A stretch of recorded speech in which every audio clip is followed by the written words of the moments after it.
Thank you all for coming here today to listen to me yap about well-being. Unfortunately, my amazing co-host Megha could not be with us, so I'm running it solo. Hopefully there's a lot here you can get out of it and learn all about how we sort of did this wacky well-being thing at our studio. A few reminders before we kick off and sort of disclaimers. Well-being and everything we talk about today is not at all a one-size-fits-all solution. It's incredibly nuanced, it's incredibly personal. Take everything I say as like a bag of tools and a general guide that you can apply to your studio, but do not feel beholden to my random advice. Secondly, and it ties into the first thing, the best thing you can always do is talk to people. Start a conversation, hear them out, and ask them what they need and what they want from a well-being solution. This one's the most critical though. I'm going to repeat it multiple times throughout this talk. Well-being is not a substitute for any mental health professional services or HR. This is its own can of worms. If you're ever in a situation where it tries to replace one of those two things with like a well-being team, that is a massive red flag. Do not do it. What is on the agenda for today? All right. First of all, we are going to go through a quick run of what well-being sort of is in broad terms. It might be a bit of a retread of info if you have any knowledge on this topic, but it's really important that we're all on the same page when discussing stuff like this, so bear with me. I'll dive into sort of how we have tackled this broad concept of well-being at our studio, Chaos Theory, and sort of what we did to solve various problems that came up. There's then a whole section on sort of how we talk to and communicate with management and our leadership team, because that is crucial in getting anything like this off the ground. Finally, I'll go through some key do's and don'ts and sort of how you can take everything I ramble about today and apply it to your own studio. All right. First of all, why should you care at all about what I'm going to tell you? Well, mental health is an ongoing and worsening crisis in some regards. According to ComPsych, one of the leading mental health services providers in America, there's been a 300% increase in absences at work due to mental health issues over a period of like 2017 to 2023. This is, alarming, but incredibly impactful to sort of every team. It's impossible to work in an industry like this or any broader industry and not have some encounter with mental health, well-being, or something related, either with yourself or someone on your team. So going in armed and knowing about how to deal with this and how to rectify some of these issues is really powerful. If the human side of it doesn't really appeal to you and you're more of a business or numbers sort of person, according to the World Health Organization, approximately 12 billion working days are lost annually due to depression and anxiety-related leave, which totals up to around $1 trillion in productivity lost. So if you need to convince management or leadership that there is a tangible financial impact to not addressing this stuff, there is a fact you can point to. I'm gonna have a bunch more of these in like a resources thing at the end that I will link to if you also need any of that. Hopefully that convinces you and grabs your attention. Let's dive into what this well-being thing that I've sort of talked about a few times actually is. It's often used in the same ballpark as like mental health or therapy or those other sort of more broad terms, but it's really not the same thing. Well-being can kind of be broken down into 5 sort of distinct categories, none of which are, well, not all of them are specifically kind of mental related.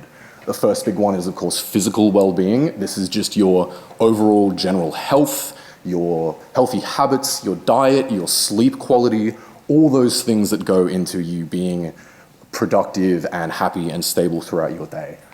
Mental well-being is one of the 2 sides of the coin that we kind of generally talk to ballpark as mental health, but it can also be things like your resilience to stress and conflict, your cognitive function on a day-to-day basis, your ability to bounce back from really complex, exhausting mental tasks.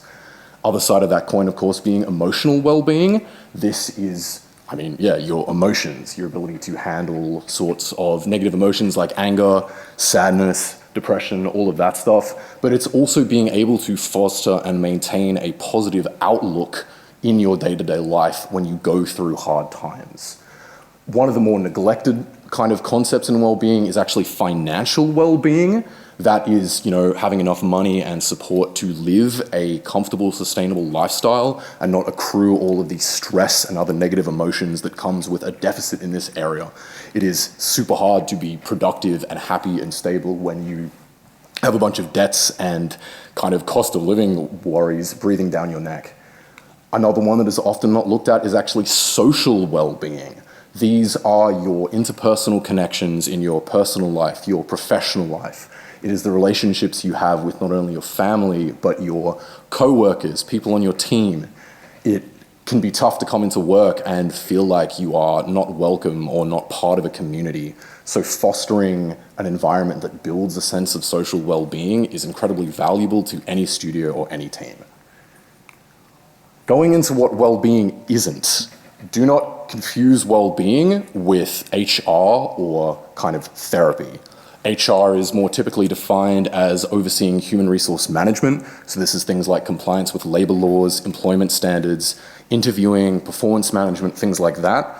Therapy is more typically kind of diagnosing and treating specific problems, whether that be kind of mental related or other facets of your life. Well-being specifically is about it is a state of being. It is a sort of positive physical, social, and mental state where you are thriving and everything in your life is, from your kind of view, going well and you're happy and you are content. Most of the time, well-being concerns at companies are addressed through something called an EAP or Employee Assistance Program. 80% of the top 500 companies in Australia use an EAP, and if your company has the budget and the means to do so, I highly recommend you do. What it mainly boils down to is sort of off-site, on-demand mental health support that is, it should be, completely confidential, free to access, and easily available. This is probably like the number one best thing you can do to help aid well-being at your studio, but if you're not in the position to sort of do this, there's plenty of other stuff we can go into. We get our EAP at Chaos Theory sourced through the link here for this company, which is Associated EAP Sydney. They've been fantastic for us. They've provided us a bunch of amazing support, training days, and other services, and we would highly recommend them, but there's tons of companies out here that do this. So if you're at a studio that can afford this and isn't currently doing it, definitely encourage you to sort of shop around and find something that suits your needs. How have we then tackled this broad, nebulous topic of well-being at Chaos Theory? We sort of started going down this path a few years ago when, at the time, we were a much smaller team and a much smaller studio of like 5 to 7 people. Everyone was sort of on an even playing field, and most of these things were actually handled by our amazing directors who, in the course of their kind of directorial check-ins, would also touch base with everybody about any day-to-day well-being concerns, how they were doing in their job stress-wise, burnout-wise. But as we sort of expanded to like 15, 20 people, expecting the directors to be able to keep on top of an entire studio's well-being, as well as all of the other admin stuff that comes with directorial check-ins of like performance management, goal setting, all of that stuff, it started to become unfeasible. Things were beginning to slip through the cracks, not through any fault of the directors involved, but simply because the amount of work that has to be done is kind of, it's too big of a load to carry. Additionally, we were having some pretty major shakeups in like the hierarchies of our studio. For the first time, we were having seniors, mids, and juniors all at once, which was a bit of a departure from the more kind of even playing field of just 7 or 8 of us sitting around in the one room at Game Plus. All of this kind of presented us with a need for an additional team to the directors who could address this stuff and keep on top of it. The solution we came up with was to duplicate the directors' check-in cycle and do it with an internal team that we kind of refer to as our Wellbeing Champions. These are kind of like opt-in, people put their hands up for it, and it's entirely team-driven, where we kind of once a month, once every couple of weeks if need be, go through a similar check-in process with everyone at our studio, but instead of focusing on things like productivity, pipelines. We specifically target well-being concerns and any issues that are occurring at the studio that may be impacting people's well-being. This sort of two-pronged approach of the directors handling the more admin stuff and us handling the far more personal well-being side of things has really done wonders for us. And I'll now sort of kind of break down what that looks like if this is something you want to consider replicating. It is kind of really anyone at our studio who feels like they have the capacity to do it and who wants to make a change. They put their hands up, they all get together, and we work on making everyone else's lives better. For example, at the moment, it's myself, I'm a developer, Megha, our marketing coordinator, and Kai, our senior designer. None of us are HR, none of us are in management or production, and kind of the reason I'm bringing this up is hopefully to illustrate that this is something that is accessible to anybody in the games industry.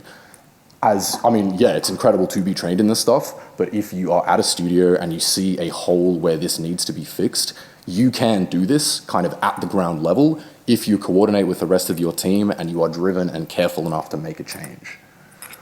What our check-ins mainly manifest in as are these sort of one-on-one sit-down conversations where we'll get into a private space, it's completely opt-in, and people talk to us about what they think their concerns are. Quite crucially, it is completely safe and confidential. We don't actually tell our directors like most of what goes on in these check-ins, and that is important for fostering this environment of safety and this environment of confidentiality. Partially as well, why this works in tandem with the directorial check-ins is you're not suddenly having to talk to your boss about like why you're sad or why you're having well-being problems at work. You're talking to a peer. You're talking to somebody kind of at your same level, not someone who you see as above you or in charge of a hierarchy. Mostly how this goes is a lot of listening and a lot of open-ended questions. This really isn't something that would work if you start kind of like interviewing people or trying to drill down and be like, okay, what are your problems? Tell me. This is a resource that people access these check-ins when needed and when they need a safe space to vent. If you start sort of interviewing people or trying to find problems, you're going to get false positives, which I'll go into later, and you're going to make it feel a lot more forced and a lot less safe. Crucially though, if things do come up, I did say it is mostly confidential. There are a few exceptions. If someone brings up something that is like a major issue or does need to be escalated, we have the ability to go and talk to our directors about it. And if you're doing something similar, you should keep that in mind and factor it in. Crucially, only with consent. If you were in a sort of check-in or you were talking to a team member about a well-being concern, they brought it up to you and you raised it to your kind of directors without the consent of people involved, that's massive red flag. That is a real kind of violation of trust and defeats the point of these sort of safer spaces. An example of what this might look like if you need something concrete is we often open with questions about what is front of mind for people, what has been going on recently. A good one we found success with what 2 words describe how you're feeling. And if someone says like stressed, burnt out, obviously that's kind of worth digging into. Sometimes it can be worth almost leading questions a bit with things like how is a specific project going? You're not necessarily hunting for problems, but you're bringing it up to people to get that ball rolling. Team members have expressed that is sometimes helpful because they don't think about these things maybe day to day, but the moment they are asked, how is a specific project going, it sparks that thinking process for them to find issues that need to be addressed.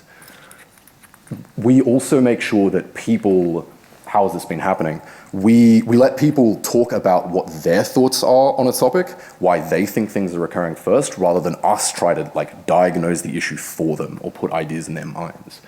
A nice thing to kind of drill down to is if people think it's a one-off or a systemic issue.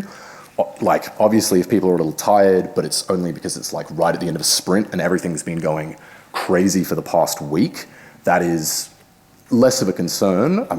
Than if something is a more systemic issue, if this is popping up time and time again and probably needs to be elevated and addressed. Finally, we try to finish with getting people to come up with their own ideas for how to fix things rather than hand them solutions. Again, this all kind of ties back to that idea of letting the team drive what they need. If you start handing people solutions, often it's not the best solution, and it's not what they actually want. We try to facilitate people seeking out who they need to speak to fix their own problem, whether that is a direct supervisor, a senior on a project, a director at the company, rather than go and immediately have those conversations for them.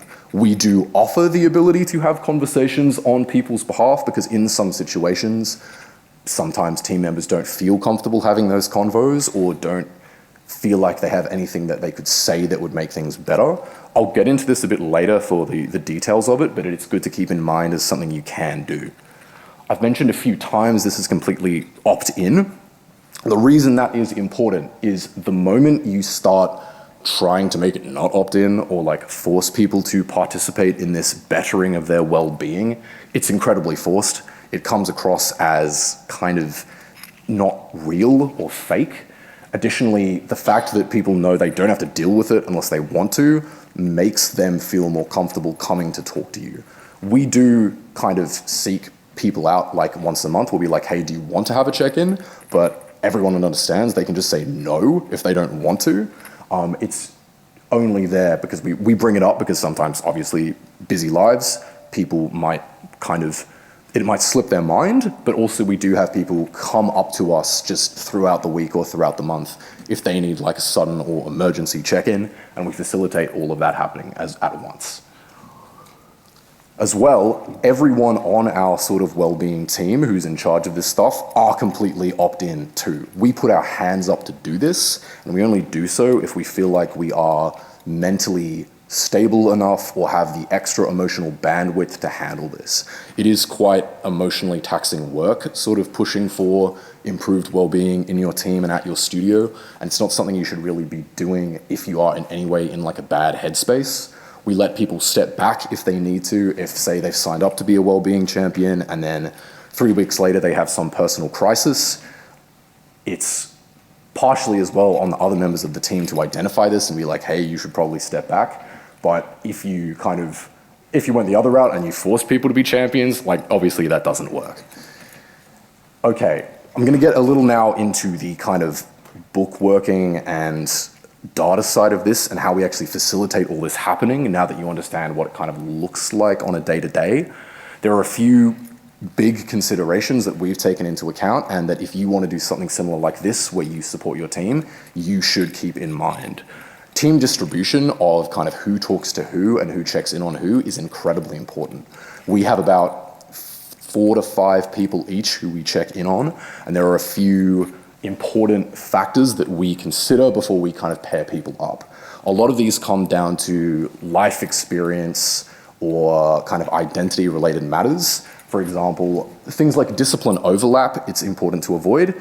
You would be kind of surprised how problematic it can be if you have like a junior checking in on a senior in the same discipline, and then suddenly you have to walk out of that check-in and go back to like inverting that power dynamic.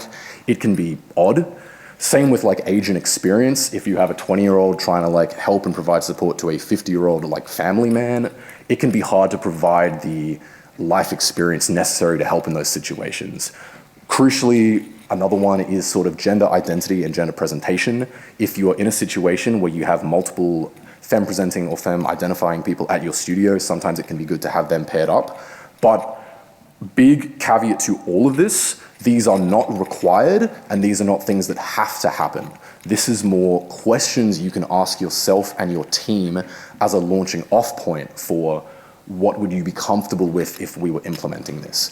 Everyone is different. Everyone has different things they are comfortable with, and trying to like kind of force this on will not really fly or not really work. Just have a conversation and ask what people need. Getting into the actual specifics of like what this sheet is, it basically serves as a kind of bookkeeping tool for us to know who has checked in on who, when, how frequently. We've played around with the frequency of check-ins and sort of settled on once a month. We've also tried fortnightly and things like that. This whole sheet is automated to show us when people have been going a little too long without that monthly check-in. We found it invaluable because when you start getting up to larger number of people. The mental stack of keeping track of all this without some sort of automated bookkeeping is crazy. Additionally, you'll notice on this sheet, we actually check in with each other. This is another thing that you do need to do, like essential. Because when you are doing a bunch of emotional labor for people and helping your team members, you need someone you can talk to as well.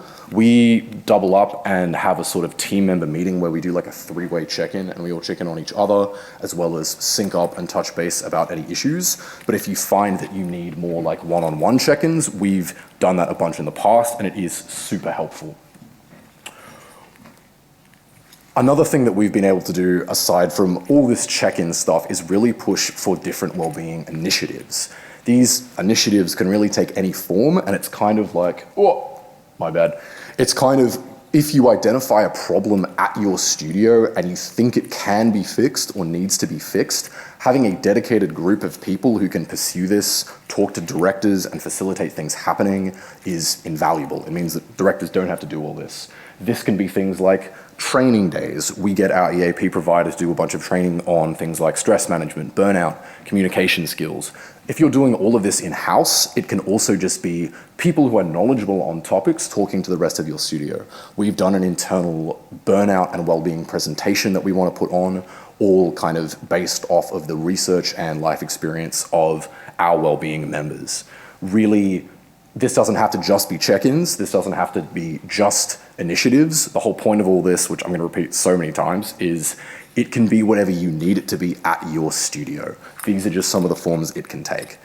Something though that like I would say is essential, the one exception to this well-being can be anything, is probably keeping track of key well-being metrics. This right here has been the biggest thing that we have found at our studio that has made a difference. Trying to understand what's going on in terms of general well-being vibes in your team without some sort of concrete data tracking or trend analysis is really tough. You're basically relying on everyone keeping track of just word of mouth, what people say, how they're feeling. And a lot of the times, more menial or what can feel like trivial concerns don't get stated because a lot of people don't think they're a big enough problem. But if 7 or 8 people on your team are feeling burnt out, that's actually indicative of a much larger issue. We have facilitated this basically doing like monthly anonymous surveys where we ask a bunch of tailored questions about things like stress, workload, burnout, etc., etc. Importantly, it's all anonymous, and that lets people kind of open up a bit more in a way they might not do if they kind of had to put their name to it. We collate this all in a tool called Office Vibe, which is a great paid service that we use. If you're at a smaller studio and you can't afford to pay for a service, you could do this entirely in-house with like a Google form that you submit out anonymously and then like pipe that all into a Google Sheet and collate the data. What's important is just that you're getting data in, you're storing it somewhere centralized, and you can analyze the trends. The reason you need to be able to analyze the trends is it works as a really good early warning sign for when problems are coming and have not necessarily been raised yet.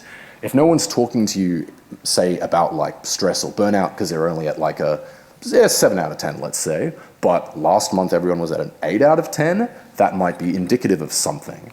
It lets you pick up on these things that are coming and then share this information with directors or decide to act on it before it has reached like a critical, this is the end of the studio, everything's on fire levels. Additionally, it means everyone on your well-being team can kind of sync up and agree to address these issues collectively. If you all know, hey, we got a problem with stress at our studio, you can kind of be a little more open-eared or a little more conscious about things of stress-related issues that come up in check-ins, or talk to people maybe and facilitate some convos about stress. It's also great for like sharing with everyone else on the team what's going on and the general state of the studio. In our sort of like fortnightly team meetings, we include like a snapshot of our metric dashboard that just shows people the trends of where things are going. This really helps kind of alleviate any feelings of isolation that might pop up. If you think you're the only person who's burnt out at your studio and then you look at the dashboard and you see everyone else is in a similar boat, it can then facilitate those conversations and it can make you feel less alone, which really at the end of the day is the goal of this, to make you feel supported and make you feel like you have people looking out for you. Now, All of this is really, really hard to do without being on the same page as your management and leadership team. Communicating all of this to them is its entire own thing, and it comes with a lot of caveats and gotchas that are worth going into because we have learned these lessons the hard way. The 3 pillars that make this entire thing work is trust, communication, and transparency. When you set up something like we have with our wellbeing team, you're essentially asking for a blank check from leadership to chase up, track, and try to facilitate things being solved entirely in your own devices with kind of almost no oversight. And that is a very tough sell to leadership unless they 100% trust that you can do the job and will communicate to them anything that comes up. The reason that this sort of blank check needs to happen is this entire thing relies on a lot of confidentiality and also relies on you being a champion for the rest of your team, which sometimes can be adversarial to management and leadership. We do indicate sort of general trends when they are coming up to management and leadership, and you should as well, which I'll get into later, but most information is kept completely anonymous. Unless someone has said, like, yeah, you can share my name with the directors, let's get something working, you should not be telling anyone about this. This also goes for like any fellow wellbeing team members that you have. We don't share names or info or notes with anyone else about specific one-on-one check-ins. We only talk about general trends and give a general vibe check of where things are going and what needs to be addressed. In terms of championing the team, fundamentally, you, as a sort of team-driven wellbeing program, your number one responsibility is actually making sure the lives of your coworkers and team members are better, even if that conflicts with what management and leadership wants. This can be things like pushing for more communication, pushing for clearer documentation, things that you may get some pushback on, and you need to be okay with doing that if you want to facilitate or try and make well-being better at your studio. Just because the nature of power dynamics means sometimes people do get into conflict, and it just kind of has to happen. But importantly, remember they are ultimately on your side. They are part of your team as well. This is not like a us versus them situation. This is just sort of the nature of the dynamic. You are acting almost as like a buffer or a safety net where you filter out a lot of the complaints and a lot of the issues, but you do let key important things through. Don't filter out everything, keep it all to yourself in your little like team bubble and try and solve every problem entirely before it gets to directors or leadership, because I guarantee you they would prefer to be told, hey, there might be a problem coming, but you don't need to do anything about it yet, and then work on fixing it, then suddenly get hit with 6 or 7 studio shaking issues that come completely out of the blue with no forewarning. The communication here is nuanced enough that I can't give you a direct, like, these are the steps you should follow, these are the things you should do. It really needs to be something you talk about with any leaders or managers on your team and find out what works with you and for you. For us, that has been a once a month sort of summary email or summary meeting where we identify key trends, but beyond that, we don't necessarily need to share much unless there is something coming up. Part of the reason for this is any sort of well-being work or work where you are championing your team and talking to management about issues, there is a really, really high chance that you create communication triangles. Basically, these, or also known as three-way conversations, is a situation where you are talking on behalf of somebody to someone else, and then you're relaying that information back to the original person, and the two people who don't have an issue are not talking to each other. This is a massive problem, kind of understandably. Things can get lost in translation. You'll never capture the real kind of heart and soul of what the original issue is without the person there. And the reason I bring this up is it's kind of just what will happen if you don't actively work against it to prevent this. If you want to look deeper into this topic, a lot of it's kind of based on the Karpman drama triangle, which is a way more like serious and dramatic version of this. This is a lot more simple, but it will kind of give you a bit more information if you're curious. How we tend to avoid this is we just go, well, first of all, like I mentioned earlier, we encourage people to talk to management if they have a problem and they want to bring things up. But we also, in the situations where we have to champion team members to managers, we immediately try and then schedule a follow-up conversation or a meeting with the people involved to prevent this from just being like an endless cycle of communication triangle hell where nothing's getting done, things are getting lost in translation. The other thing you do need to watch out for is false positives. Because I've mentioned so much about data tracking and analysis and trying to identify these problems before they come up, I'm totally aware this can actually lead to you flagging things that aren't really problems. You know, end of a sprint, slight dip in like stress levels. You don't need to bring that up with management, because if everyone turns around and starts having conversations about, oh, why are you stressed and all that, obviously it can do more harm than good. You need to trust that no news is actually good news. Don't feel obliged, because you are getting paid to do this well-being work, to then go to managers and report them all these well-being problems you found. You need to trust that your systems and your data will present problems to you when they arise, and that your team will be confident and open enough to tell you about problems without you having to dig and find them. At the end of the day, we kind of summarize this as you are extra ears for managers and you're a louder voice for the team. That kind of is what you need to do, bar anything else. Okay. I've yapped at you for like 20, 30 minutes about all this information. I'm now going to try and condense it, revise it, and recap it, and give some examples of how you could do this at your studio if you want to. This does work for teams of different sizes. In our example, we're a team of about 20 people, so the system we have built kind of accounts for that. Around 3 to 5 check-ins per wellbeing team member is what we found is a good amount. If you are a team of, say, like 3 to 5 people, you would, of course, need to take a radically different approach to this, but you could take away some of the fundamental principles of track your data, look for metrics, ask like open-ended conversations and questions, and champion other people. You probably wouldn't need 3 people on a team of 5 kind of pushing for wellbeing at your studio, but like if that works for you and you found that is what you need, fantastic. Like, go for it. You also don't need technically to have support from management, but your life will be infinitely easier if you do so. The reason I'm including this is to hopefully make it that if you feel like management isn't going to support you in this, that you can still do this on the ground level. This is ultimately like a peer support system, and that means all you really need is peers who will support each other.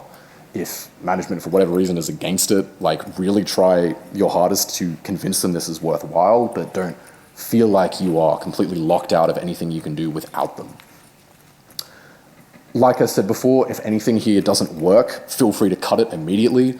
This is like a year or two's worth of lessons that we have tried to condense for you. We have made a ton of mistakes. We have found a bunch of different things that work and don't work, and we have cut them immediately when things aren't doing well for us. This actually just goes for well-being as a whole. If someone on your team says, this whole well-being thing, I don't vibe with it, don't check in with them about it. In our earlier shoot, you might have seen we actually have people marked as like no check-ins. That's really valuable to stop people like kind of double checking when they've already flagged they don't want to be talked to. You can cut anything if it is not working for you. Crucially though, if you do want to implement this at your studio, all well-being work and all well-being initiatives is paid labor. This is emotionally taxing. This is another form of labor and work, and you need to be compensated the same way as you do at any other work you do at your studio. Don't feel like this has to be something you do on your lunch breaks or things that you take out time from your personal life to work on. If you don't do that, you'll create an environment where people feel like they need to sacrifice their personal time in order to talk to you about their problems and make things happen. You want to make sure that everyone knows that having a well-being check-in or working on one of these issues is something they are going to be compensated for, and they're not going to be seen as like not doing their work, because yeah, it is work. Additionally, do not pursue this in any way if you are not ready for the extra additional emotional workload and like actual just time workload that will come with it.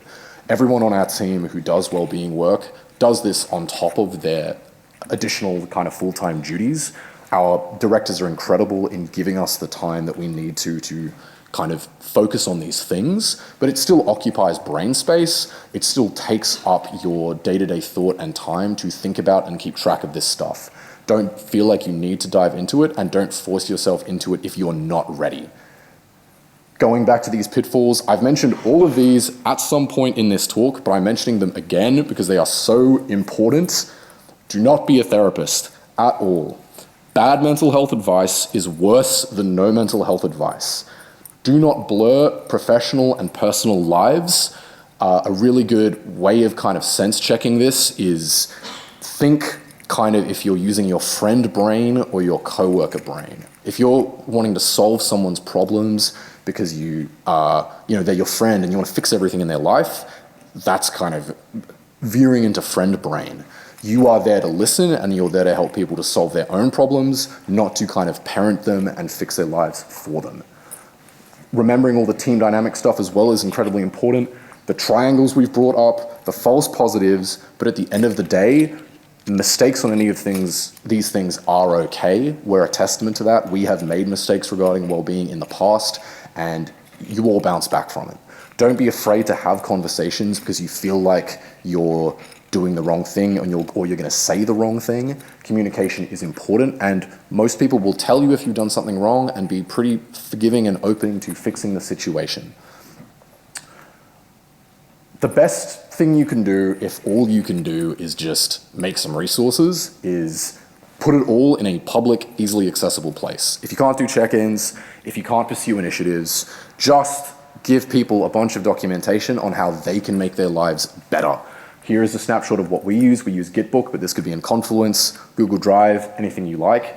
A bunch of topics from workplace injury to the wellbeing support available to you, work-life, personal life separation. The reason this is so useful is because if people don't have time for check-ins or they just need a sort of reminder, you have a centralized public place you can point everyone to. Additionally, it works as a source of truth for the people on your wellbeing team who are giving advice. You will know that you're giving the same advice if it comes from these documents and you're not giving contradictory narratives or contradictory advice to people.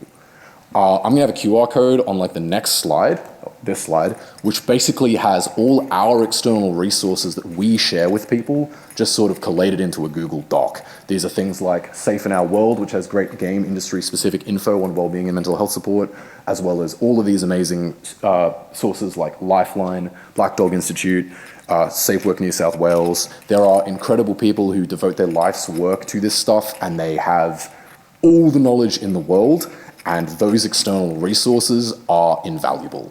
If this is all you can do, because everything else that I have just said to you is a little kind of unmanageable at the scale of your studio or the setup of your studio, I would please emphasize this kind of is the bare minimum almost. Even if it's just in the Slack DM thread, share this information around with your coworkers if you think it will be beneficial. At the end of the day, do not hesitate to seek professional help. Talk to a therapist if you need to. Hire HR if you can afford it. This is sort of what you can do at your level when you can't necessarily afford to do all this, but this should also always be on the cards. Again, this is not a replacement for anything professional, and you should never be afraid to speak and get help when you need it. Thank you for listening to my Yap session. Any questions?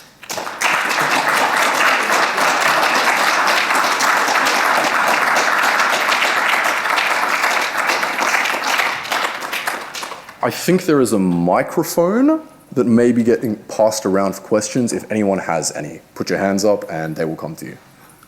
Hey. Really good to see that you're centralizing and analyzing the report, survey data and all the other surrounding things. I'm wondering, the systems you're talking about seem really good for raising red flags and raising issues. But in your experience, have you also found approaches to emphasize the positives and the things that are working? So when you're analyzing these trends, picking out, okay, these people, this group seems to be on an upstream, what's causing that? How can we bring that to the broad studio? Yes, actually that's a really interesting point. Part of the kind of fortnightly summary we put out actually indicates like upticks as well as downticks. And it's a nice little sort of communal celebration for, yeah, we've been doing really well with stress levels. It can be a lot harder for people to point to why things are going well or why things are good than it is to point to the negatives and the problems. And at the end of the day, that's okay, almost, right? If everything's going good, yes, it's fantastic if people can consciously reflect and identify it is this specific thing that is making my life better, but more often than not, it is a sum of a lot of small things collating together to make people's overall well-being better. If there are specific initiatives that have like made a difference, like a good presentation or a good talk that we've had internally, people will raise that. People will say like, yeah, that was really good.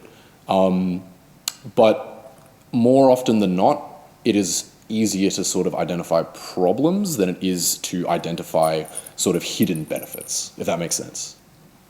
Thanks for doing this talk, by the way. Very insightful to see how other teams handle their team will be. My question is there any preparation you do when putting yourself up for being a Wellbeing Champion to, I guess, prepare you to essentially take on multiple people's burdens at once before you take them up to management? Is there anything that you do too? So just repeating the question for everyone else, because there's no mic, is there anything we do as Wellbeing team to sort of prepare to take on that burden and take on that extra labor before we go with the work? Was that correct? Yes is the answer. It's a fairly kind of long and thorough, almost vetting process that we go through before someone jumps onto the Wellbeing team. We all talk to them, we all let them know what is involved and make sure that they have the additional emotional bandwidth to deal with it. Personally, I've found, and what we've kind of recommended for everyone else on the team, that the best preparation you can do is be as emotionally like flourishing and thriving and have a really good well-being in every aspect of your life before you come into this. And I know that's a very sort of broad answer, but it is really just you need to be taking active care of yourself. You need to be doing things to make sure you have good mental health support, like go to a therapist, do anything like that so that you're in the headspace to do this. I actually have also, I talked personally to my therapist about this when I was going to do it, and I got a lot of good advice for like what I should do, what I shouldn't do, how this can like lead to harm indirectly if done wrong. That would probably be my recommendation if you can, like talk to a professional and get some good advice on, yeah, things you can do, things you shouldn't do.